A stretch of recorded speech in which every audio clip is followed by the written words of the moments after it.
Buenas tardes, profe. Buenas tardes, profe. Buenas tardes, profe. Buenas tardes, profe. Hola.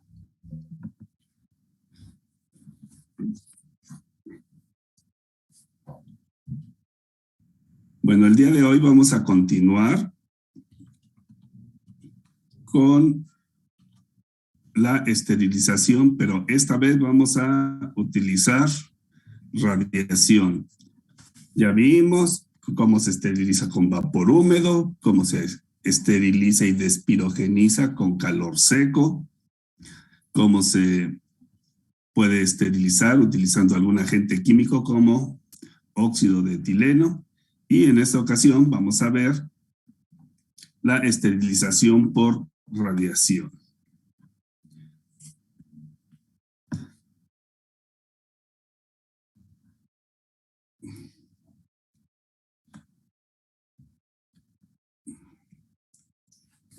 Perdón, es que estoy transmitiendo a varios que se van uniendo un poquito tarde. Entonces, para este tipo de esterilización, si nos recuerdas, por ejemplo, Axel, ¿qué parámetros utilizamos? ¿Qué medíamos cuando esterilizo con calor húmedo en un autoclave de vapor? La temperatura, la presión. Temperatura, presión. ¿Y qué más?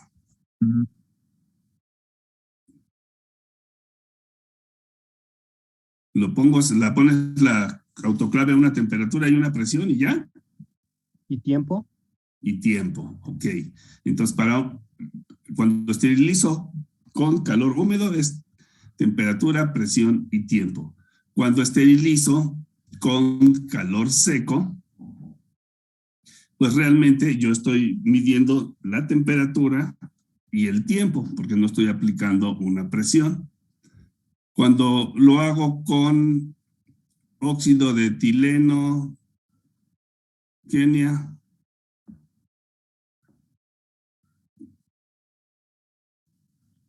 Cuando es con óxido de etileno, es la concentración del gas. La concentración del gas, muy bien. La temperatura no se mide. Sí. Se mide también. Son cinco. La concentración del gas, la temperatura, también la presión.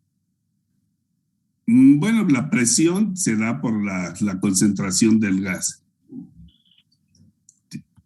Sí, aquí si se acuerdan que nosotros ajustábamos nuestro ciclo de esterilización. Sí.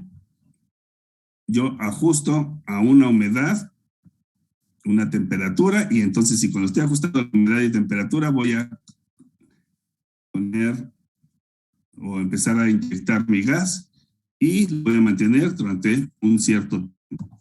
Bueno, en este caso no tengo ni temperatura, ni tengo concentración de gas, pero ¿qué es lo que tengo? Voy a medir.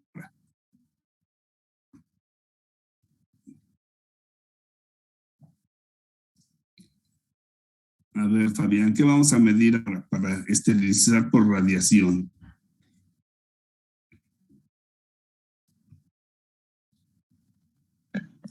Pues me imagino que también el tiempo no va a ser muy crucial. Ok, también el tiempo, le voy a aplicar un tiempo.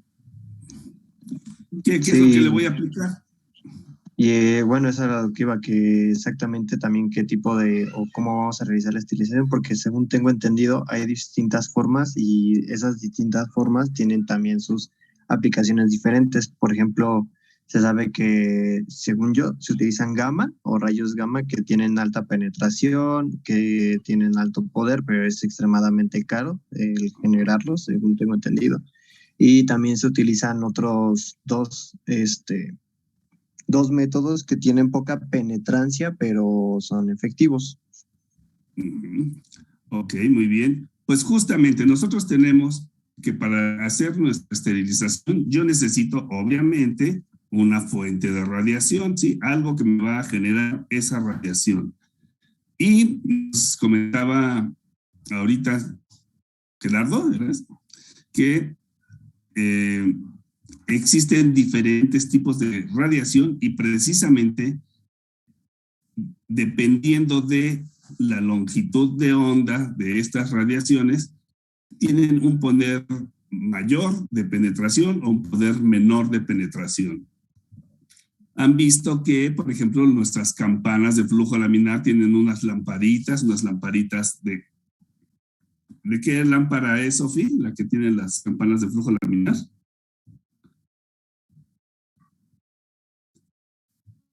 ¿No has visto en los laboratorios cuando...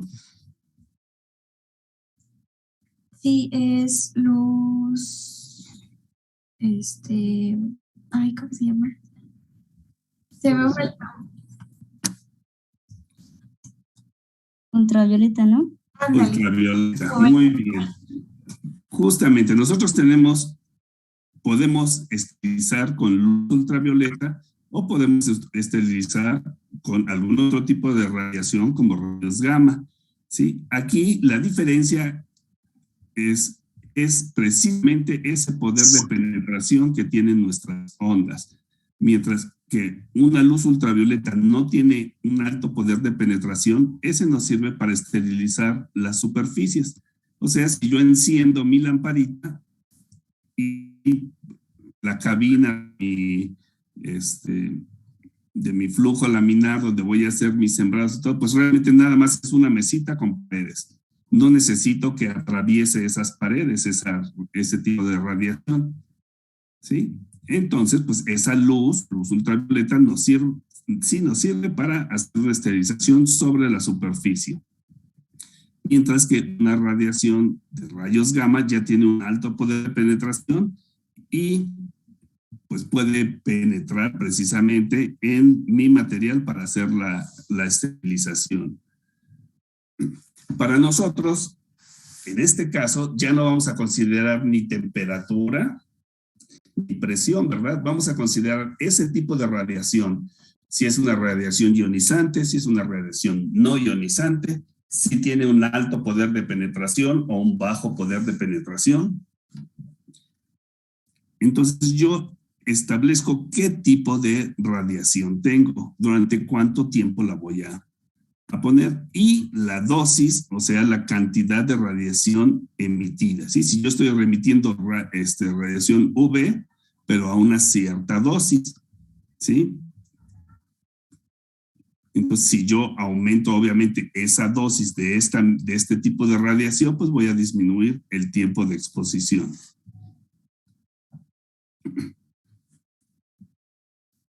Entonces vemos que nosotros tenemos diferentes tipos de radiación. Como veíamos en el esquemita, pues esto depende de la longitud de onda. ¿Sí? La longitud de onda a la cual se está emitiendo. Oye.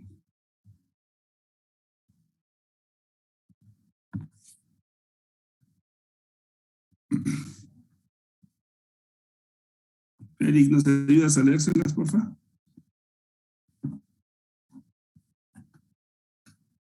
Eric. Me dijo que está teniendo problemas con su internet, profe. Bueno, que lo saca de la sesión y lo vuelve a unir. No sé si sea por eso que no contesta. Pues ayúdanos tú, Ali, porfa. Bueno, rayos gamma versus rayos ultravioleta. Bueno, ultravioleta. Las radiaciones ionizantes.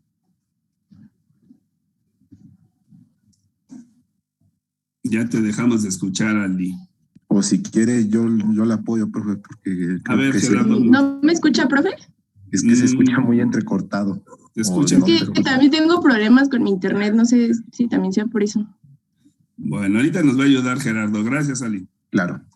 Rayos gamma contra rayos ultravioleta. Las radiaciones ionizantes tienen una gran penetrabilidad y se las utiliza para esterilizar materiales termolábiles, termosensibles como jeringas descartables, sondas, etc. Se utilizan a gran escala industrial por sus grandes costos. Los rayos los rayos ultravioletas afectan a las moléculas de DNA de los microorganismos. Son escasamente penetrantes y se utilizan para la esterilización de las superficies en los quirófanos. El empleo de los rayos gamma está basado en los conocimientos sobre la energía atómica. Este tipo de esterilización se aplica a productos o materiales termolábiles y de gran importancia en el campo industrial. Puede esterilizar antibióticos, vacunas, alimentos, etcétera. Sí, entonces, gracias, Gerardo. Aquí, como ven, este tipo de radiación no es exclusivo de jeringas, de vendas, de gasas, ¿verdad?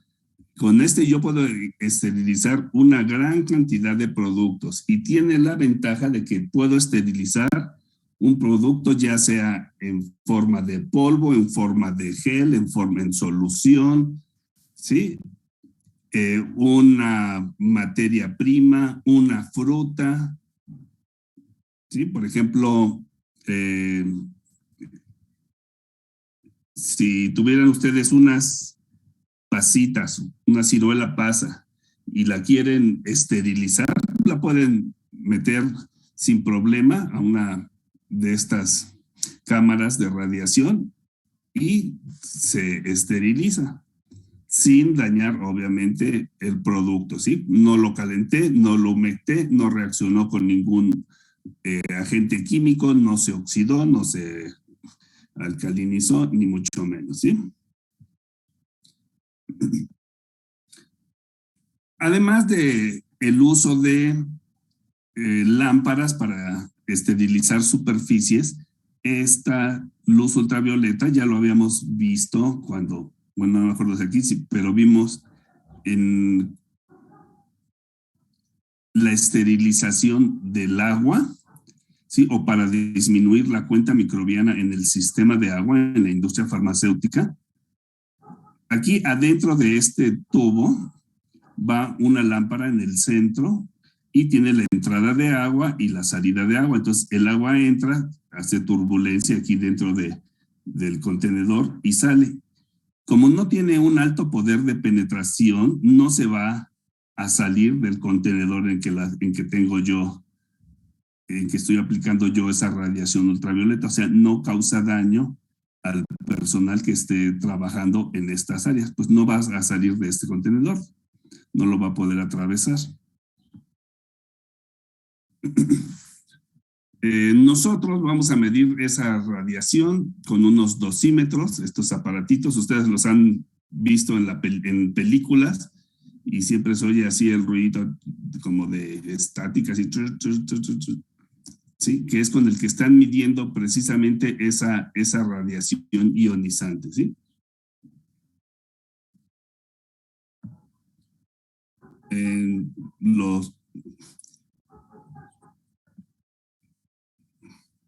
Este es un tipo de dosímetro portátil.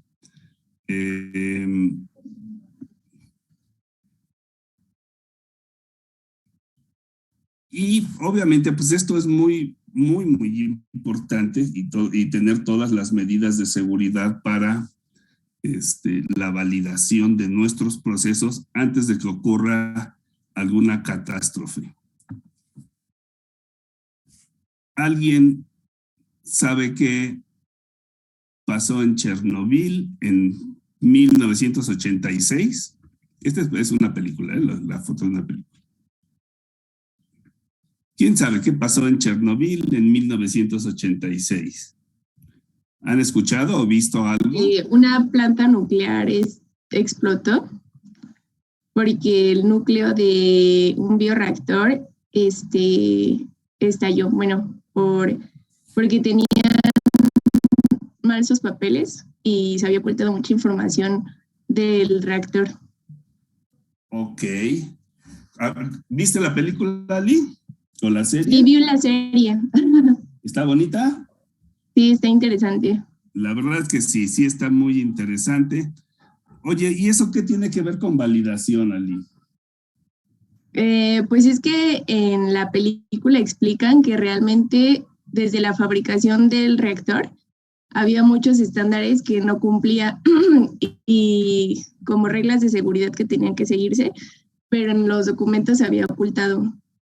Ok, quiere decir que en la calificación de diseño de ese bioreactor, tal vez no se cumplió con todos los materiales, ¿no?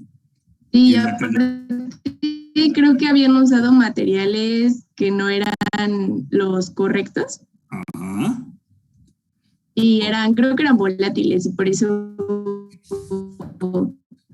Ok, bueno, hubo un problema ahí precisamente en las puntas de y se dio la explosión. Ajá, de las barras de uranio enriquecido, y el caso es de que algo de los materiales no estaba bien. Quiere decir que desde la calificación de diseño no cumplieron.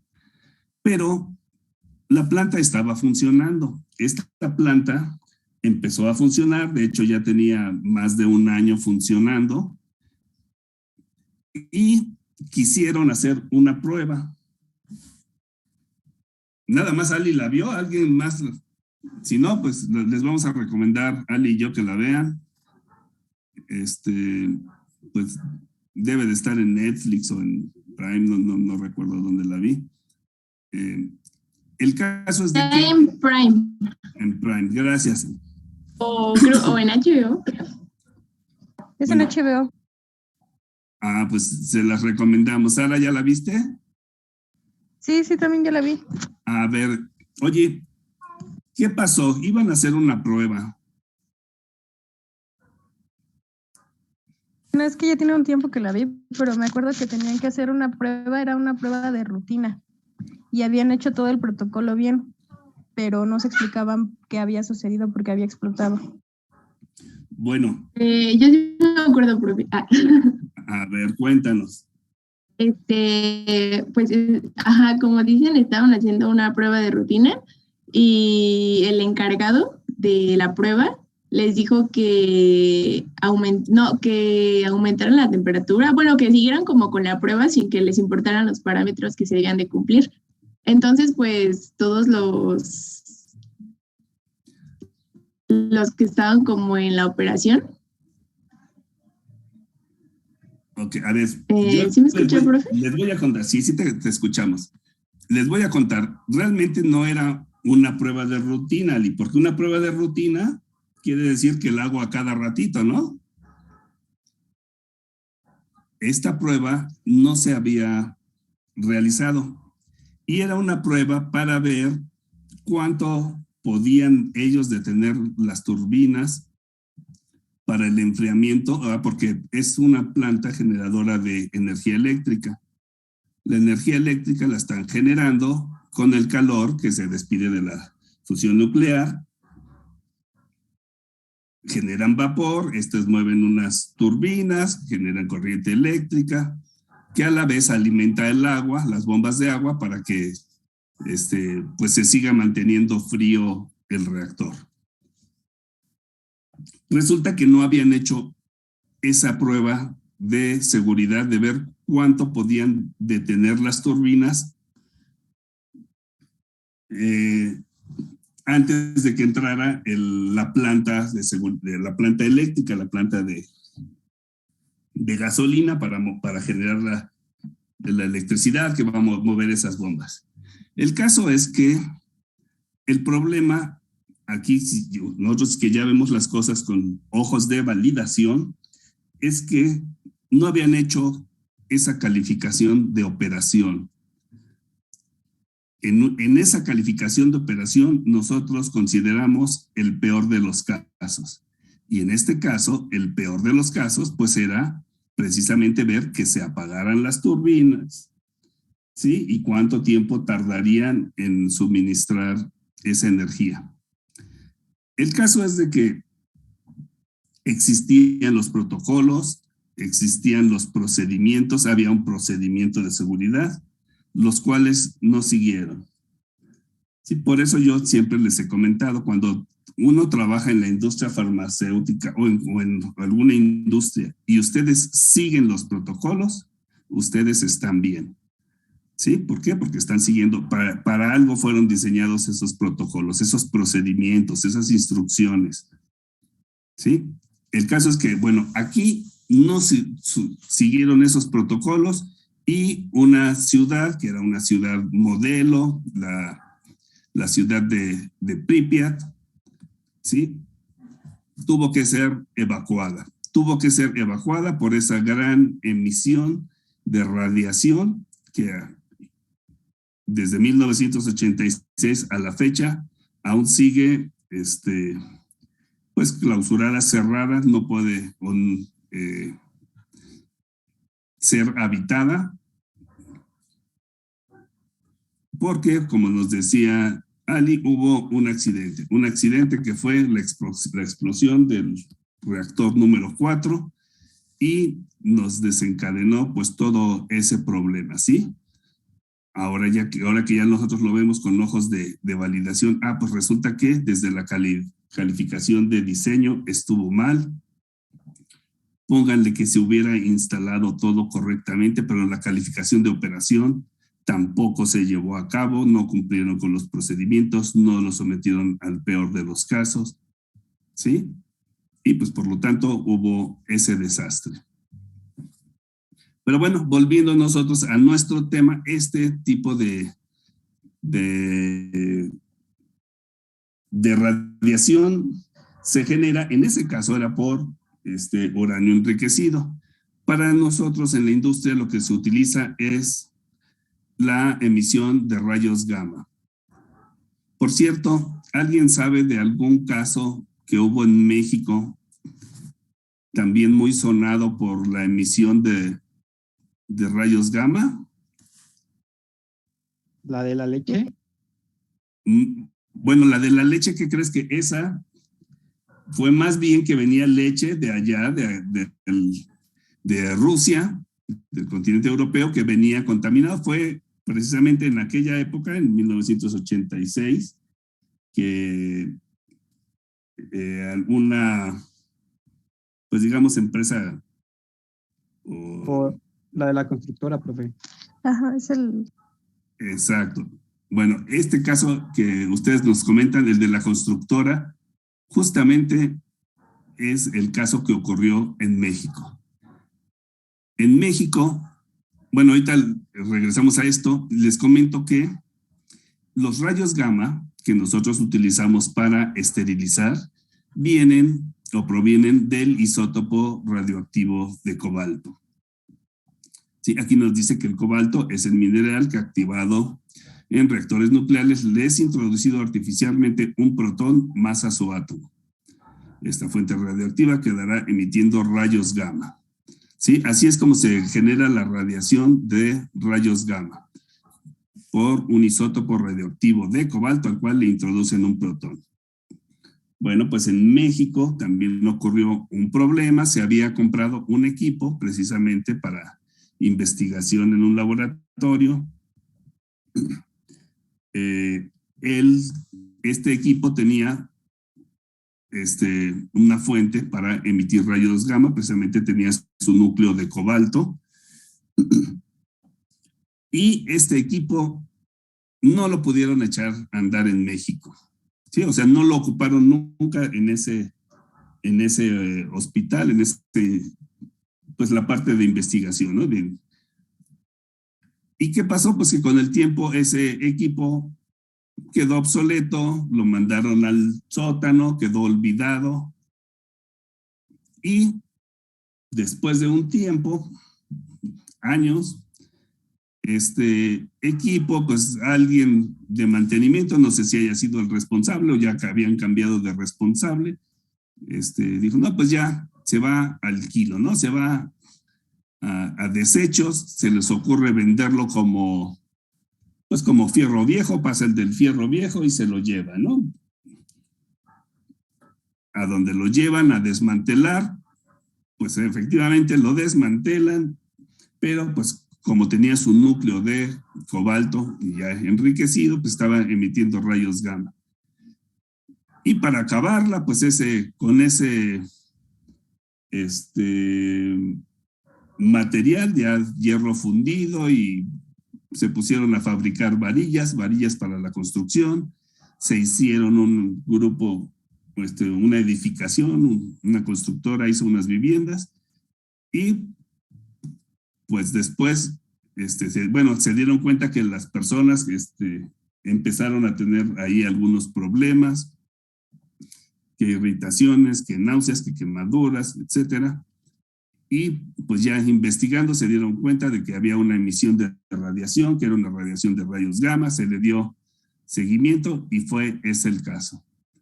Por eso les digo que también nuestra validación de procesos no incluye nada más con tener el equipo, ¿no? Sino a lo largo de toda la vida útil de mi producto, de mi equipo y su disposición final. Entonces, bueno, para nuestros fines, para volver a nuestra esterilización por radiación, utilizamos estos rayos gamma que vienen del cobalto. Aquí vemos en el esquema, si yo tuviera rayos alfa o radiación UV y desde mi lado izquierdo emito esa radiación, como estos rayos alfa o la luz UV no tienen un alto poder de penetración, incluso una hoja de papel puede detener ya la emisión, ¿sí? Sin embargo, vean acá con la radiación gamma. Sí, la radiación gamma es capaz de atravesar el papel, el plástico, la tela, el metal. Aquí es plomo, me parece. ¿Sí? O sea, tiene un alto poder de penetración y ese alto poder de penetración es el que nosotros estamos utilizando para que yo pueda irradiar mi producto y que quede estéril.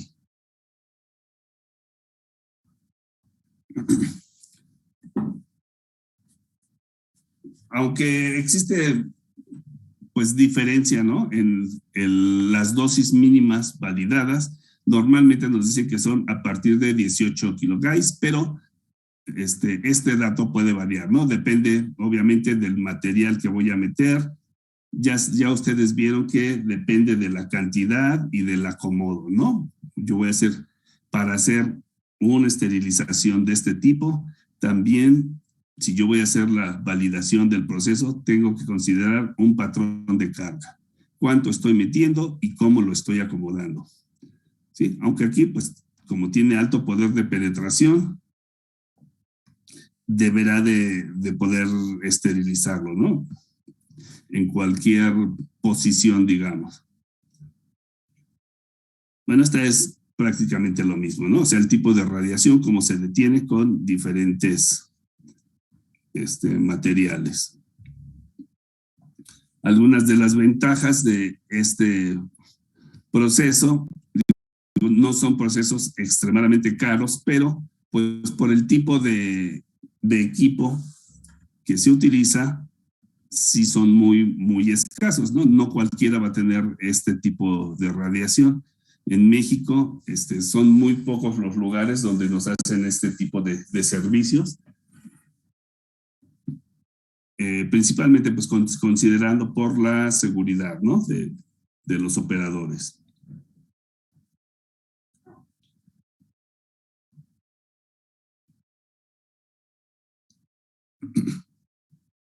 Ahí, Sofi, ¿se los lees, por favor? Sí. Validación de los ciclos de esterilización con óxido de etileno y radiación. Al ser expuestos a gas óxido de etileno, las telas no tejidas pigmentadas y los polímeros plásticos empacados en bolsas de papel grado médico o mixtas, polietileno con ventanas de papel, no presentan ningún detrimento en la resistencia y elasticidad de sus fibras.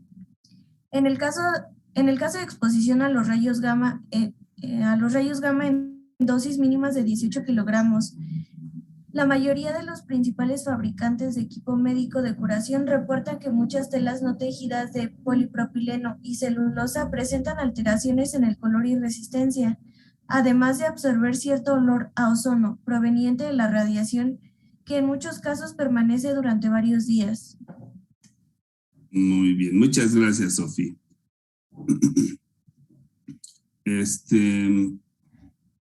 Luisa. ¿Nos escuchas, Luisa Osnaya? Sí, profe. Oye, Luisa,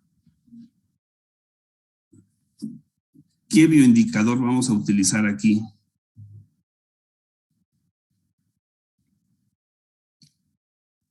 Ay, la verdad no estoy segura, profe. Bueno, pero ¿qué características debe de tener ese bioindicador?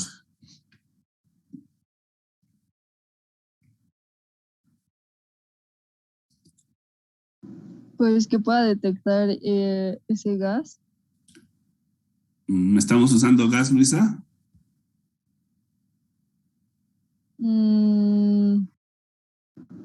No, la verdad no escuché bien, profe.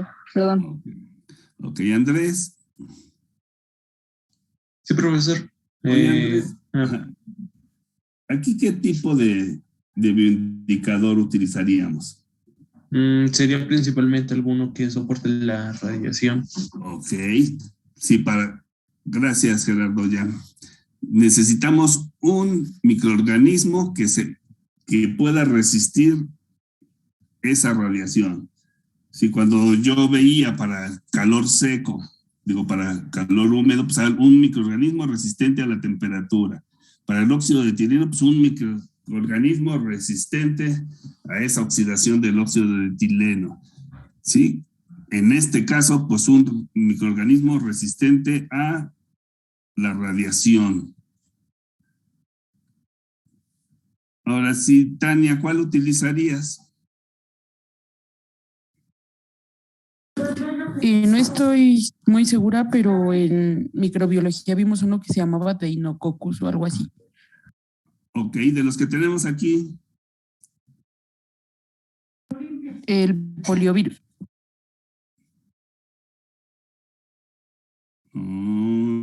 Tania. Juan. ¿Sí me escucha? Sí. Dije que el poliovirus, profe. Poliovirus, a ver. Juan, ¿tú cuál utilizarías? Micrococcus radiodurans. ¿Por qué? Porque es el que tiene el valor más alto. Es el que tiene el valor más alto, es el que necesita de más radiación para morirse. ¿Sí? Entonces, en este caso, nuestro bioindicador pues va a ser este. Si yo soy capaz de matar a Micrococcus radiodurans, voy a ser capaz de destruir cualquier otro microorganismo, ¿sí? Muy bien. Y bueno, aquí como les comentaba, este tipo de radiaciones, ¿sí? Es muy flexible para tratar muchos productos. Aquí ven ustedes diferentes tipos de materiales, xenócidos, nopal, coliflor, terramicina, lactosa, caolín, o sea, de diferentes formas, consistencias del material, ¿sí? Algunos son polvos, algunos son líquidos, algunos son semisólidos, aquí viene crema capén, bromectina. Nos da la ventaja de que pues, si yo tengo un producto o una materia prima que tenga un cierto grado de contaminación, pues no es necesario que la deseche, ¿sí? Sino la mando a irradiar, la esterilizo y ya la puedo utilizar. Y no solo, les decía, como materias primas, ¿no? Aquí tenemos, por ejemplo, si yo quisiera esterilizar frascos PET, cajas Petri, ungüentos, cánulas, sondas, ropa, frascos de vidrio, material de plástico, bolsas de polietileno, celdas, tiras de PVC, etcétera, ¿sí? Entonces, es una gran versatilidad de productos para esterilizar por radiación. ¿Cómo vamos a medir nosotros la letalidad? Pues decíamos que dependía de la dosis, ¿no? Esa letalidad. Obvio es que microorganismos que requieran una menor dosis, pues se van a morir mucho antes que los microorganismos que requieran una mayor dosis, ¿sí? En este caso, por ejemplo, aquí tendríamos, si así fuera, estamos utilizando microfocos radiodurans, sería la gráfica roja porque es el que tarda más en morir y necesita una mayor dosis, ¿sí? Comparado con algún otro microorganismo que es mucho menores.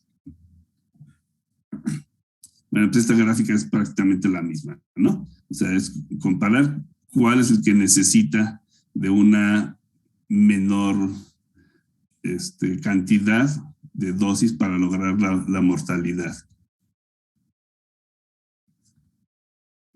Aquí el cuidado que se debe de tener es de que les digo que estas radiaciones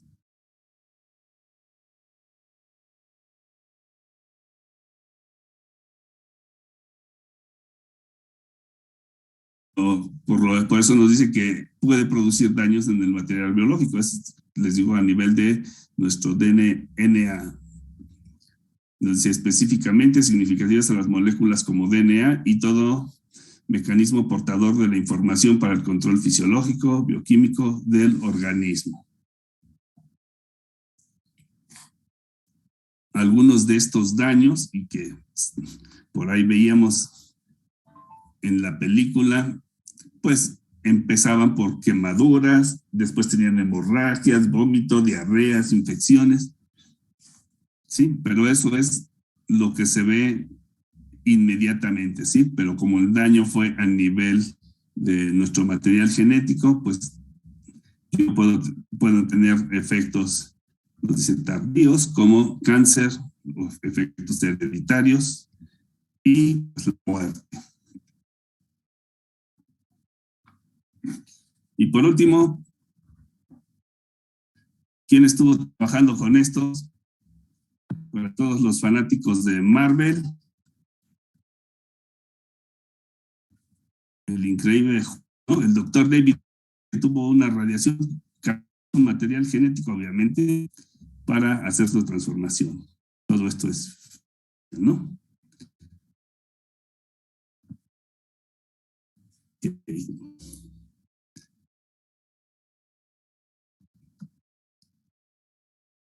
Ahora vamos a pasar a nuestro siguiente tema. Una vez que ya terminamos de ver cómo se califican todas estas autoclaves con las que hacemos nosotros nuestras esterilizaciones, a la validación de los procesos de limpieza. Si yo hago limpieza de un área, si hago limpieza de un equipo, yo debo de demostrar que efectivamente alcancé los niveles de limpieza requeridos, ¿sí?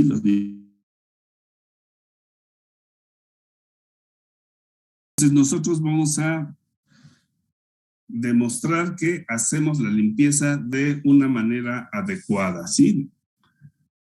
De que nos queda realmente limpio nuestro equipo, nuestra área, nuestras manos, lo que yo esté validando, el proceso que yo esté validando, voy a demostrar que realmente quedó limpio.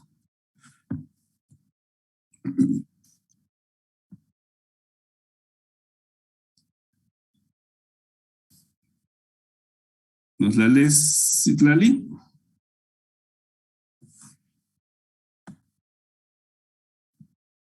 ¿Estás, Vania? Sí, profe. Validación de la limpieza.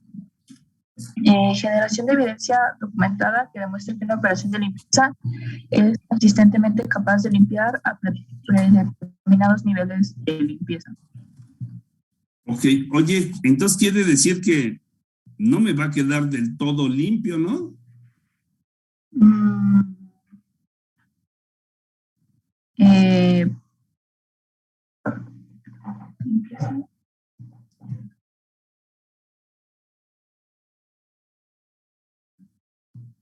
Bueno, no entiendo por qué no. Porque ahí me dice que es capaz de limpiar a predeterminados niveles de limpieza. O sea, no me dice a que quede en cero todo. Sí, supongo que sí. Ok, quiere decir que existe la posibilidad de que me quede un pequeño restito. Ahorita vamos a ver de qué se trata ese pequeño restito, ¿no?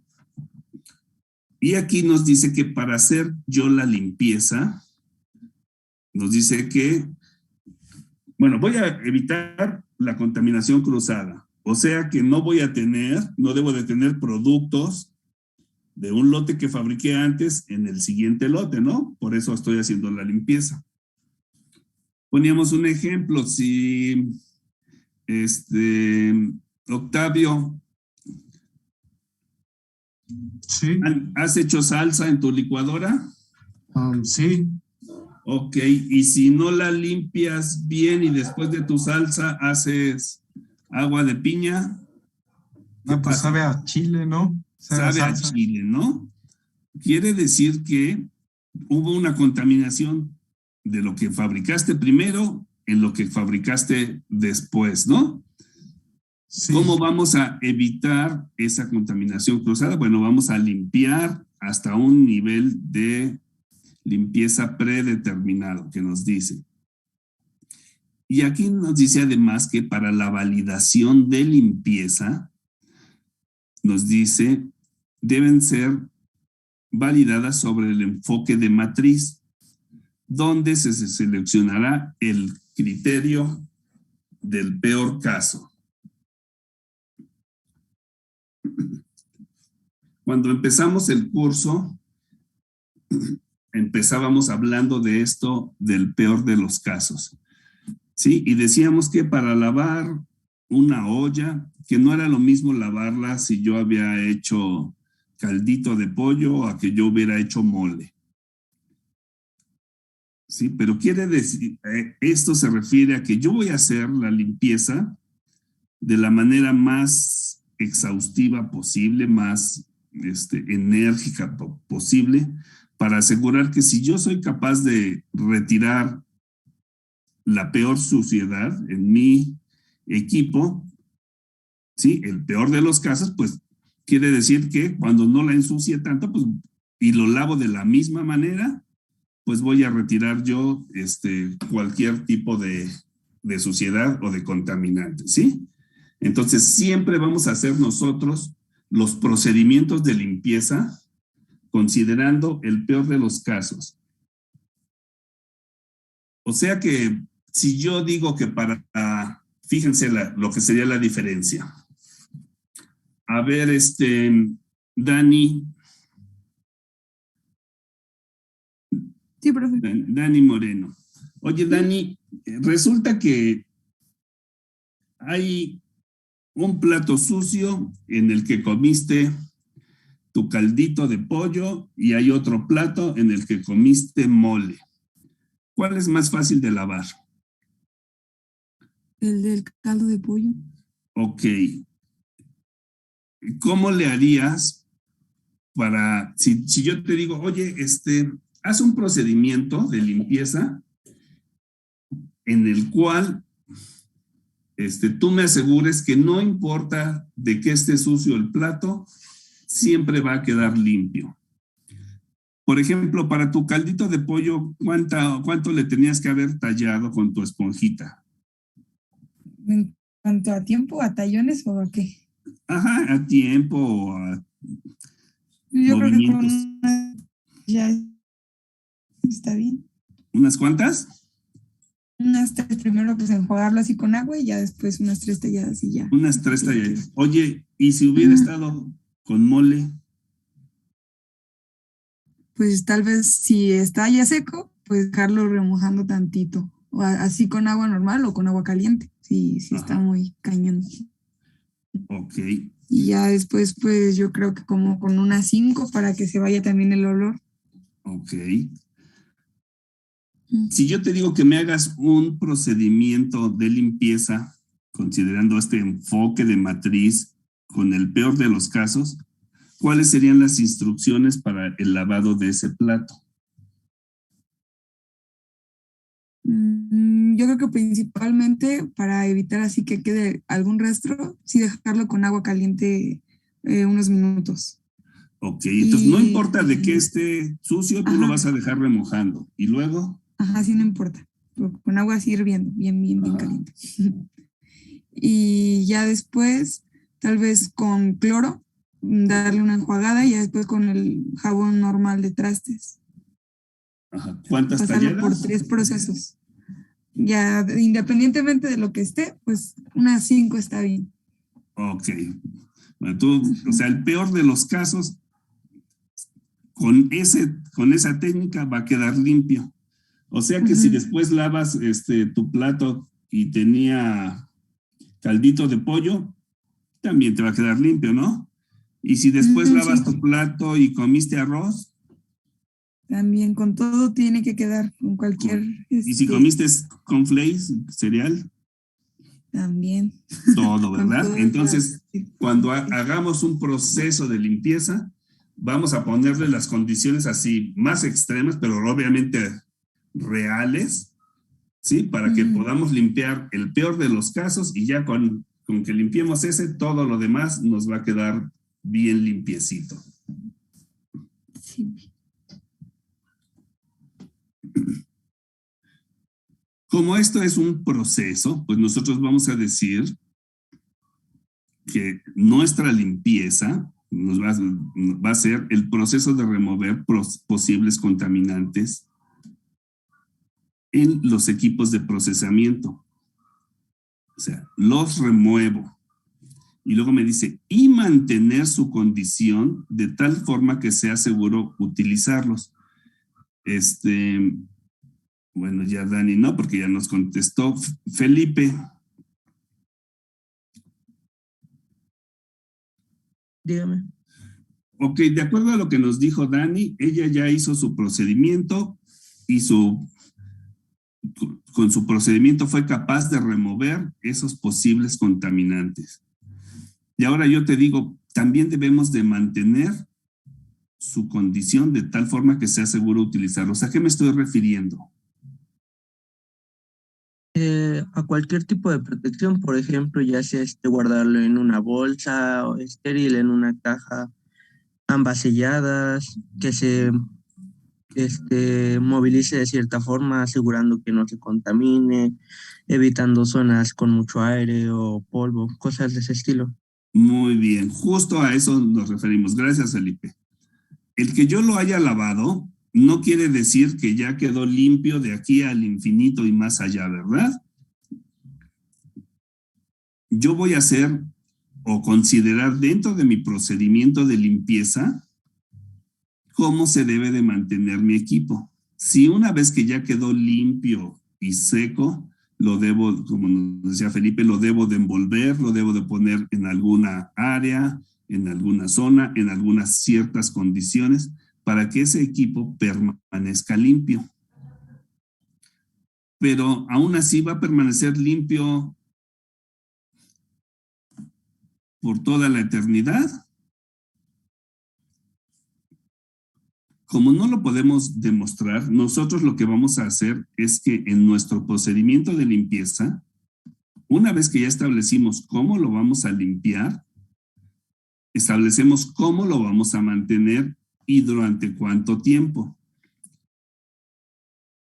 En este caso, por ejemplo, si fuera una olla, ya decimos, bueno, yo ya la lavé, o sea, primero la puse a remojar, luego la tallé 5 veces, como nos decía Dani, la enjuagué durante 3 minutos con un chorro de agua de tantos litros por segundo a una temperatura, etcétera.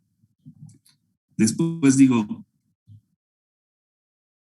lo vamos a envolver o meter dentro de una bolsa sellada, identificada, y con eso pues ya puedo decir que se va a permanecer limpio. Sí, pero ¿durante cuánto tiempo? Como yo no puedo decir, lo voy a dejar ahí durante 2 años, porque entonces ¿para qué quiero la olla? Yo le doy un cierto tiempo, vamos a pensar 15 días o una semana. Si después de ese tiempo no se utilizó, o antes de ese tiempo no se utilizó esa olla o ese equipo, lo debo de volver a lavar en las mismas condiciones que lo lavé la primera vez. ¿Sí? ¿qué pasa? Cuando pasen esos 15 días, yo voy a volver a muestrearlo y voy a decir, estos 15 días, yo hice el muestreo, veo que sigue limpio, veo que sigue sin crecimiento microbiano ni nada. O sea que yo puedo asegurar que durante 15 días se mantuvo en condiciones de ser utilizado ese equipo. Sí, yo ya tengo una evidencia de que hice un análisis el día 0 y el día 15 y sigue limpio. No sé si el día 16 siga limpio, pero hasta el día 15 sí tengo evidencia. Entonces le doy ese tiempo de vigencia a mi limpieza. ¿Sí?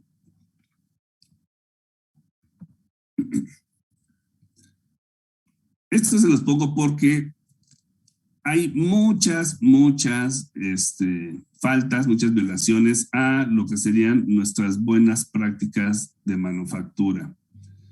Realmente, ustedes hicieron una tarea de rechazos de los productos, retiros del mercado, no rechazos, retiros del mercado de productos, y muchos de estos eran por la contaminación, por algún tipo de contaminación de que había partículas o material del lote anterior o microorganismos, ¿sí? Y todo era a causa de una deficiencia en los procedimientos de limpieza.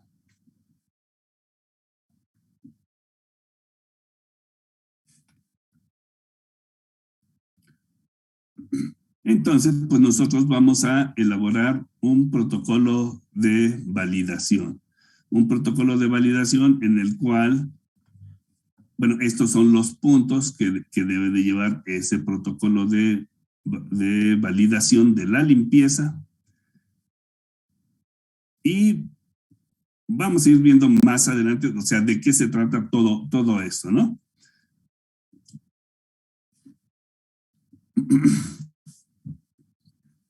Resulta que para mi protocolo de validación, yo tengo 3 posibles grupos de residuos de interés. 1. ¿Qué me interesa? Pues que no haya residuos del producto anterior. ¿Mi producto anterior de qué estaba compuesto? Pues del activo, o sea, del principio activo, de los excipientes y tal vez de algún producto de degradación de este activo o de estos excipientes. No quiero que nada de esto se vaya a mi siguiente producto, ¿verdad? Entonces me interesa ver que no queden residuos de esto. Como mi procedimiento de limpieza, o bueno, pudo haber habido un crecimiento de algún microorganismo en mi producto, me interesa que no haya microorganismos, que no hayan endotoxinas, o sea, residuos de estos microorganismos, ¿sí? Que también son contaminantes, o algún otro tipo de contaminante no viable, que no vaya a llevar a algún virus, ni mucho menos, ¿verdad?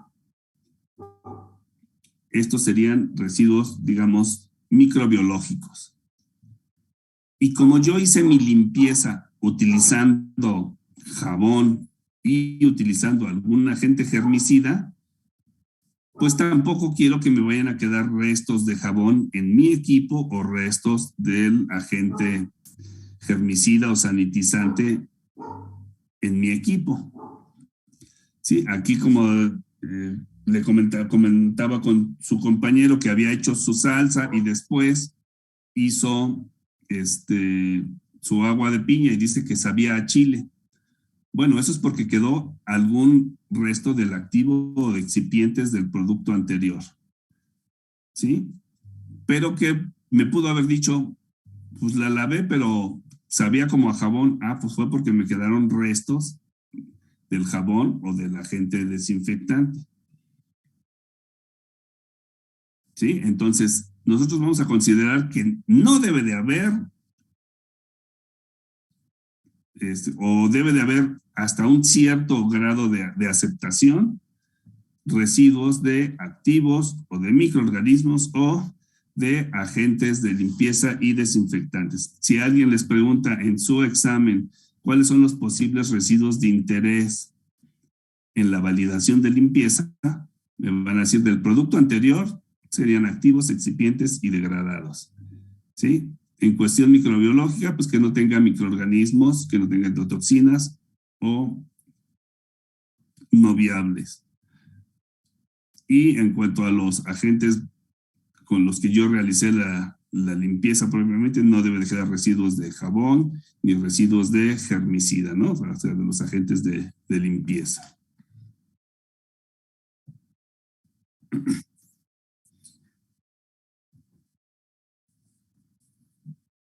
Como bien nos dijo su compañera, sí, yo debo de considerar, sí, cómo están los residuos. Nos había dicho, bueno, si ya se secó, pues lo tengo que dejar remojando.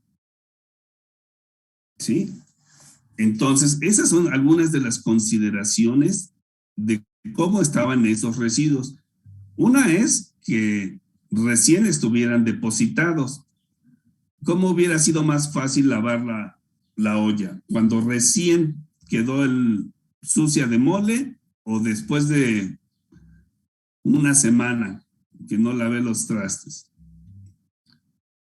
A ver, Eri, ¿cuál sería más fácil? Bueno, Dani, ya nos habías activado. Sí, pues recién es más fácil. Recién es mucho más fácil. ¿A quién le iba a preguntar? Se me fue. A Eric.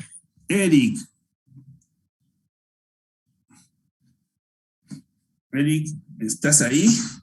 Manifiéstate. Sí, profe, aquí estoy. Eric. Nada más que está lento mi internet. Oye, Eric, ¿te has comido unas azucaritas por la mañana, un cereal? Ah, sí, hace mucho. Sí, oye, ¿y dejabas tus trastes limpios o sucios? Pues los lavaba después de desayunar. ¿Luego los lavabas? Sí. Muy bien. Oye, ¿qué hubiera pasado si no los lavabas y te ibas a Upibi y hasta la noche los lavas? Ya pues estaría muy sucio y muy pegajoso. Sería más difícil de limpiar, ¿verdad? ¿Por qué? Porque tu residuo ya no estaba recién depositado, estaba seco, ¿sí? Ya se había adherido más, dejé mucho tiempo. Eso, desde que estaba más pegajoso, incluso se compacta, ¿no? Cuando se seca, que pierde humedad, se compacta y es mucho más difícil de limpiar. Normalmente es mucho más fácil limpiar cuando recién está depositado el residuo. Por eso ahí en su casa, cuando terminan de comer, pues es mucho más fácil lavar los trastes inmediatamente cuando terminaron de comer, que si los dejan hasta la noche para... No, a la noche los lavo, que se junten. Sí, va a ser más trabajo.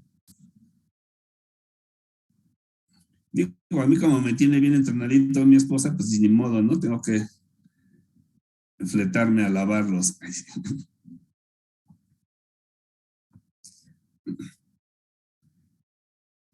Bueno, esto fue en cuanto al residuo, ¿no? O sea, yo debo de ver si el residuo a limpiar, pues cuánto era lo que estaba y cómo estaba ese, si fue recién depositado, si fue seco, si estaba compactado, si se adherió, si se hizo pegajoso, etcétera. Esto fue en cuanto a las condiciones del residuo. También vamos a considerar en nuestro procedimiento de limpieza a los equipos. ¿Por qué? Pues porque por puro diseño del equipo, por uso, por funcionalidad, son diferentes. Por ejemplo, hay que estar bien. Yamile,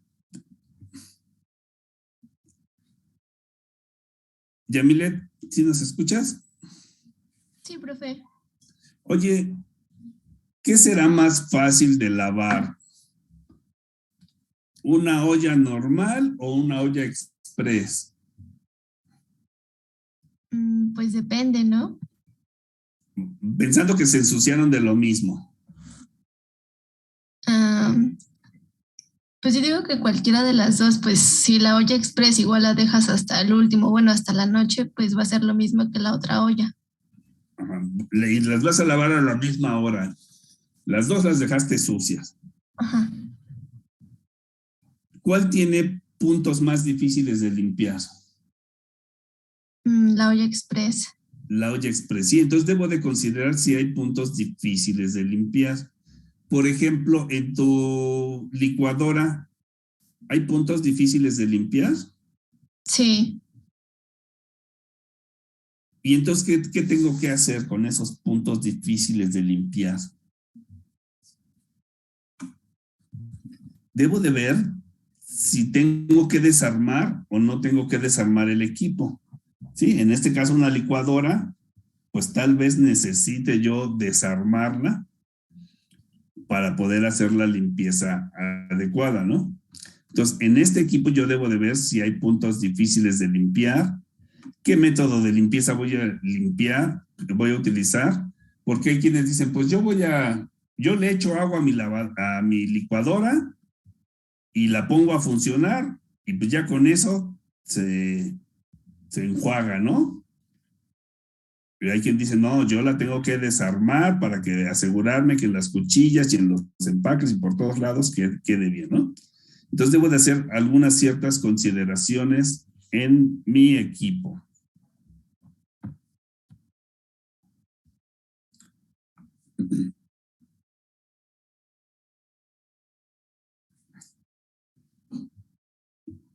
Y, como les decía, si este equipo tiene puntos difíciles de limpiar, yo debo de ver desde el diseño de mi equipo, ¿sí? Si este equipo necesito yo desarmarlo, si no necesito desarmarlo, pero yo debo de evitar que haya lugares donde se acumulen la suciedad, ¿no? Por ejemplo, aquí en este caso, si fuera una tubería y tuviera un punto muerto, se le va a acumular suciedad. Debe de ser un acabado perfectamente sanitario, que no haya lugares donde se puedan incrustar o guardar suciedad.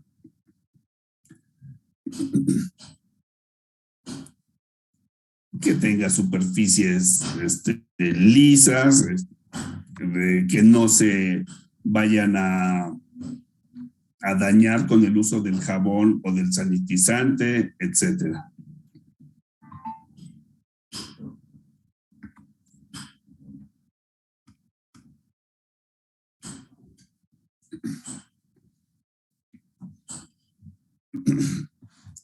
Aquí el caso para la industria farmacéutica es que nosotros vamos a tener dos tipos de limpieza. Una limpieza que es crítica y una limpieza que es no crítica.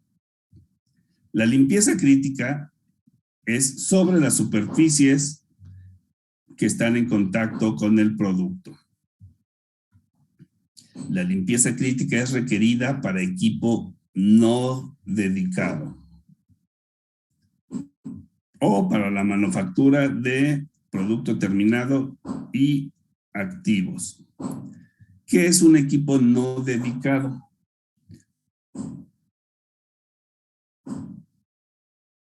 Por ejemplo, si yo les dijera la cafetera, resulta que es un equipo dedicado, porque nada más lo utilizo para hacer café. ¿Sí? Le pongo su filtro de café en la parte de arriba, le añado agua, le enciendo y en la jarrita lo único que va a caer siempre es café. Entonces lo considero como un equipo dedicado. No voy a tener otro contaminante o otro que no sea café.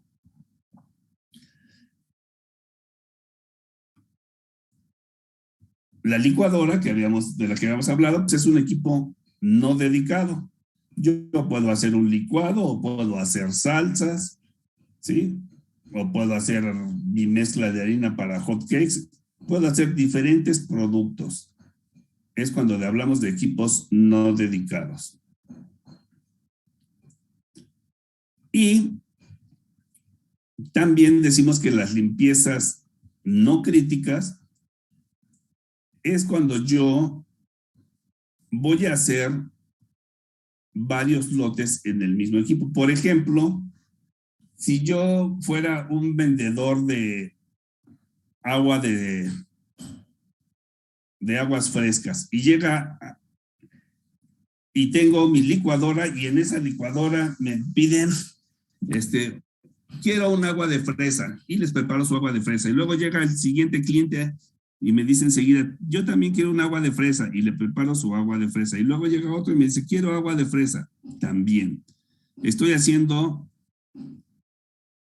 limpiezas, pero dice entre lotes del mismo producto, o sea, siempre va a ser agua de fresa. ¿Cuándo se convertiría en crítica? Cuando alguien me dijera después de mi agua de fresa, ay, pues yo quiero, no sé, un agua de guayaba, ¿no?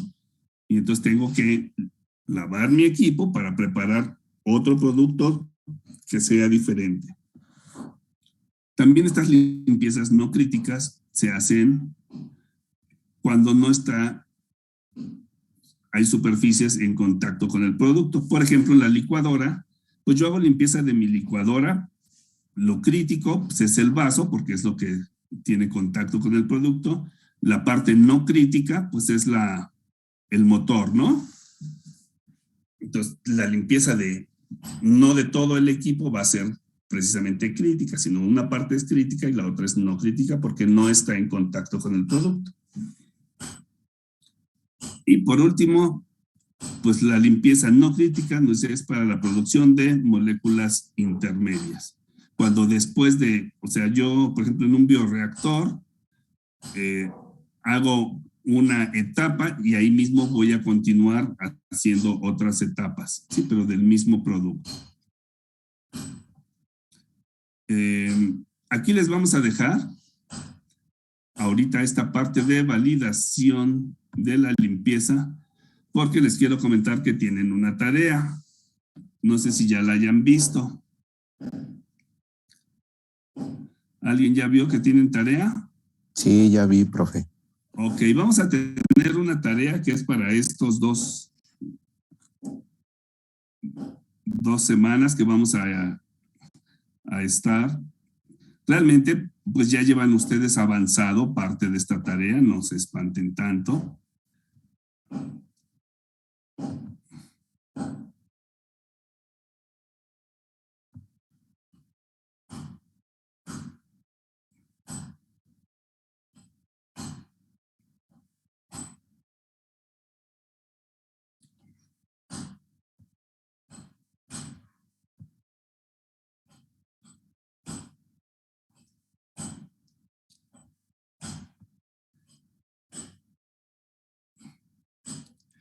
Que realmente esta tarea es ir complementando lo que ya llevan. ¿Sí? Ya hicieron una presentación ustedes con su forma farmacéutica y vamos a ir ampliando esa presentación. Resulta que cada equipo, y aquí me estoy basando en el ejemplo para el equipo de inyectables. Cuando yo hago un informe de validación, pues debo de tener un programa de actividades. Hasta ahorita, en nuestro curso, hemos visto cómo hago yo la calificación de equipos, la calificación del personal y la calificación de las áreas. O dicho de otra forma, maquinaria, mano de obra y medio ambiente. 3 de las 6 M's que teníamos que considerar en el curso. Pues bueno, ahorita vamos a pensar que voy a hacer mi informe de validación con las 3 M's que tengo. Para el siguiente parcial, pues vamos a completarlo con las otras 3 que veamos. Entonces van a hacer un informe de validación de cómo le haríamos para tener la validación hasta esas 3 M's que tenemos. O sea, tengo que hacer un programa de actividades. De aquí a el 26 de abril, que regresemos, porque ahorita son 2 semanas presenciales, más las 2 semanas de vacaciones. Vamos a venir regresando por ahí del 26 de abril. Profe. Sí. Es que creo que ya el del 25, bueno, a partir del 25 ya vamos a regresar en presencial, ¿no? Sí. Pues eso nos habían dicho. O sea, si nosotros regresamos en presencial, pues qué bueno, porque esta presentación nos la van a dar en el salón de clases, ya no platicadito hacia distancia. Es que tengo una duda porque, por ejemplo, del 25 al 29, al 29 creo que asistían las personas con apellido de la A a la L. Mira, originalmente nos habían dicho eso. La verdad es de que ahorita ya pues estamos esperando instrucciones. Probablemente pudiéramos regresar todos. Ves que ahora que ya pusieron que todo está en semáforo verde y que todo el mundo ya está vacunado y que todo el mundo ya está en condiciones de poder reanudar sus labores. Vamos a esperar, todavía tenemos prácticamente un mes, ¿no? Y ver qué instrucciones nos dan. Pero bueno, aquí a lo que me refería es de que van a hacer un programa de actividades de cómo van a cumplir con la calificación, o sea, con esas 3 M's, cuándo voy a hacer la calificación de mis equipos, de mis instrumentos, de mi material. Este protocolo de validación del proceso, pues es, ahora sí que junto con pegado, ¿no? Es parte de su programa, de su cronograma, nada más puesto como en incisos. Si quieren, todavía no lo considero. Van a hacer la calificación de los equipos. Como cada quien tiene una forma farmacéutica diferente, pues va a ser diferente. No nada más van a mencionar que van a hacer calificación de diseño, en qué consiste, de instalación, en qué consiste. La calificación de operación aquí sí va a ser detallada. Pues yo tengo un tanque de fabricación y a ese le voy a medir la agitación, el calentamiento, el enfriamiento, la esterilización, el volumen, el aforo, lo que ustedes quieran, ¿no? O yo tengo una llenadora, yo voy a medirle la velocidad mínima, la velocidad máxima, la presión, etcétera. Cada equipo tendrá algún detalle para calificarlo. Como cada equipo tiene un instrumento, algo que se mida, pues es que este tiene un termómetro, este tiene malómetros, este tiene ¿cómo se llama? Para medir velocidad, tacómetro, ¿sí? Nada más nos van a decir qué instrumentos tienen en cada uno de los equipos. A ver, voy a dejar de compartir. Déjenme ver si tengo por aquí una imagen.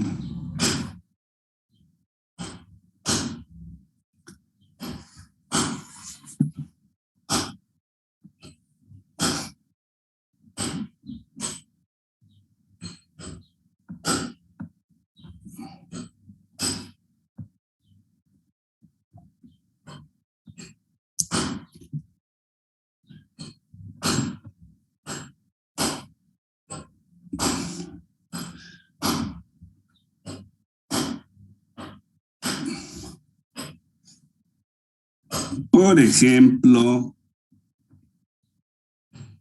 les decía, un ejemplo de inyectables.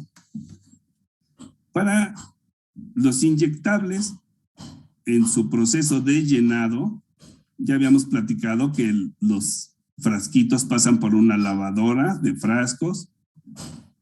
¿Cómo voy a hacer la calificación de esa lavadora? Luego pasan por un túnel de despirogenización.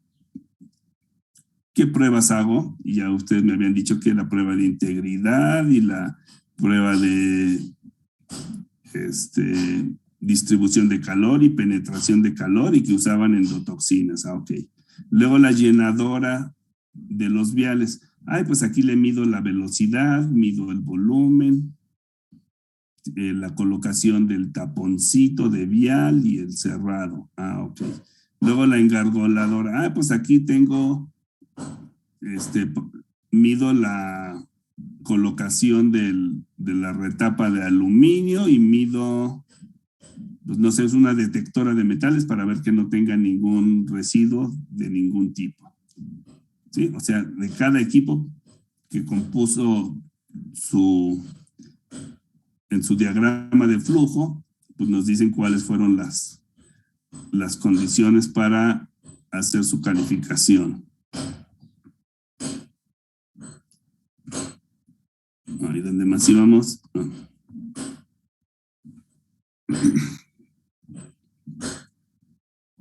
Sí, utilizaron termopares para alguna medición. En el caso de los inyectables, pues estamos seguros que sí, porque utilizaron para sus autoclaves y un dibujito de dónde pusieron sus termopares, ¿sí? Su colocación de termopares, cómo hicieron su estudio de distribución de calor, cómo hicieron su estudio de penetración de calor.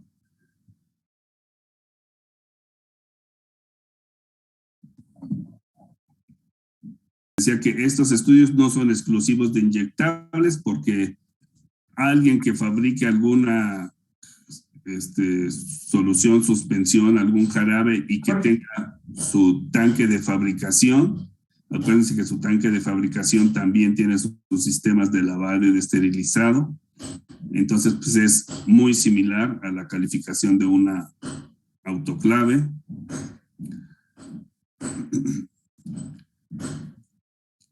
Nos van a decir, de acuerdo a los equipos que tiene, cuántos instrumentos tiene. O sea, qué instrumentos me van a decir. El tanque tiene para un termómetro para medir temperatura, unas válvulas para medir presión o barómetros y un temporizador, ¿no? O sea, su cronómetro. La llenadora tiene para medir velocidad, tiene para medir presión, tiene para medir... O sea, equipo... ¿Qué equipo tiene qué instrumentos? Acuérdense, nada más le estoy pidiendo listados, ¿eh? Si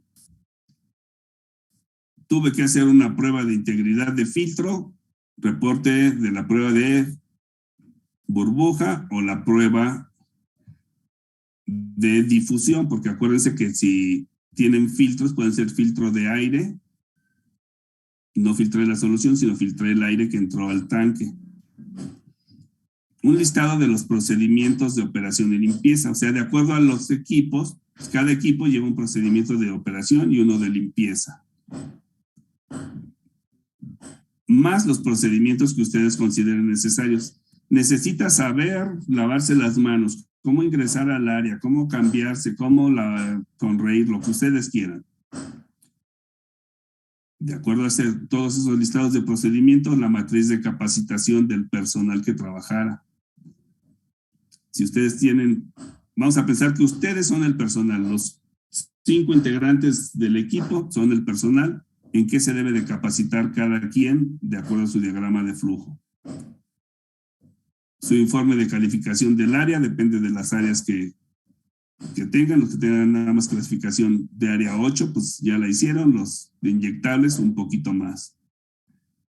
Análisis de resultados realmente es pues en base a cada una de las M's, qué es lo que yo pedí, si se cumplió o no se cumplió con la matriz, con la calificación de instrumentos, de equipos, de áreas, etcétera.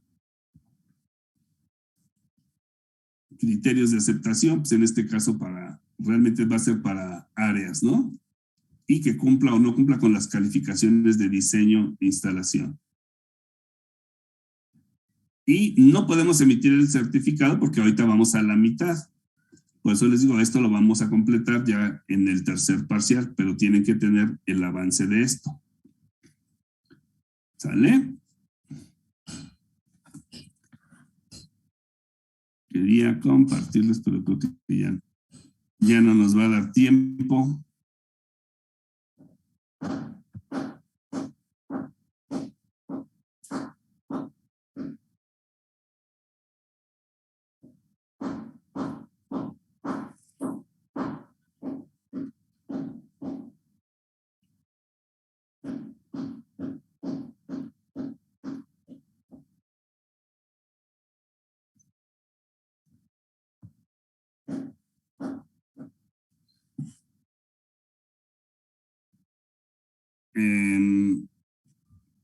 Ahí están viendo la pantalla del programa de actividades. Sí, profe, sí se ve. Ok, es algo más o menos así, ¿sí? Aquí viene el programa de actividades y aquí va a venir enumerado qué es lo que van a hacer de aquí, les digo, al 25 de abril, considérenlo. Y luego nos viene su parte del protocolo, las etapas de calificación, y nos dice, bueno, nos menciona las 4 etapas y nos va a desglosar qué calificaciones hizo.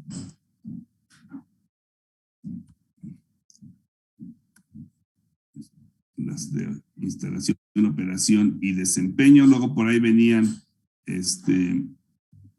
informe de la calibración de los instrumentos. Bueno, si tenía él termómetro, no es que precisamente lo haga, ¿no? O sea, lo vamos a inventar todo.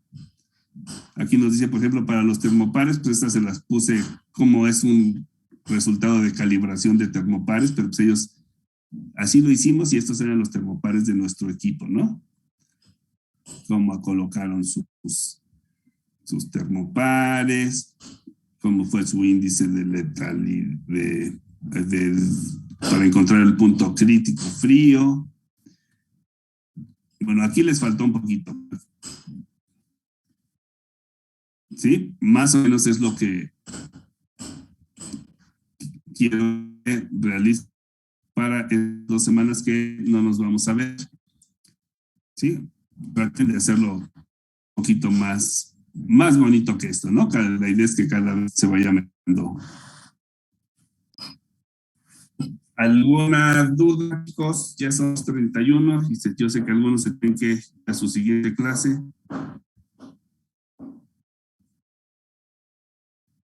Si no, de cualquier forma, podemos, bueno, seguimos en contacto, no estamos de vacaciones nosotros, vamos a estar en la escuela, en los laboratorios, pero pues podemos atenderlos igual, y si tienen dudas, tienen mi correo, mi WhatsApp. Muchas gracias, profe. Nos vemos pues ya dentro de muchos días. Que se la pasen bien, chicos. Un bonito fin de semana. Gracias, igualmente. Gracias, profe. Bonito fin, profe. Hasta luego, profe.